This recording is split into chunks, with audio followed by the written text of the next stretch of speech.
Here is how to set up automated responses to frequently asked questions. So let's get started.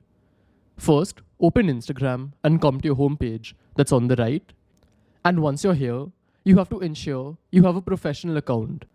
So if you don't have one, I'll quickly show you how to get one. You have to click on the three lines which are on the top right. And then you can just search for professional account. And this option has come, add new professional account. So click on this. Then here click on next. Here just select any of these options and click on switch to professional account.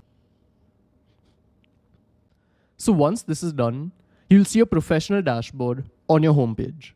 And now the setup is ready. So now to enable the frequently asked questions, again, click on the three lines on the top right. Then scroll down till you find an option called Creator Tools and Controls. Click on this. And here you'll see this option, Frequently Asked Questions. Click on this and you can see, and this is the page where we have all controls. As you can see, I had earlier added a sample question. So if I click on it, you can see this is how it is.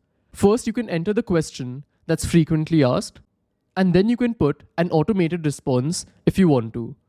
So here I put the question as, what are your business hours? And the response as, we operate from 9 to 5. The same way, you can add a total of 4 questions. I'll show you how to add one more now.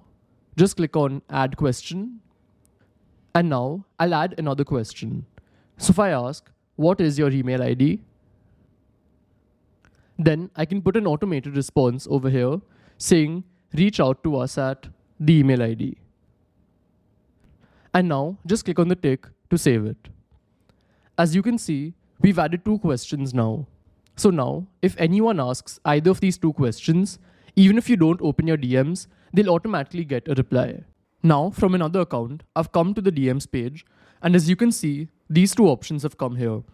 So if I just want to ask, what are your business hours? As you can see, an instant reply came. And the same way, if I manually type this in, again, we got an automated response. So the same way, for any of the questions which you've set, you'll get the response like this. So this is how it works. Goodbye.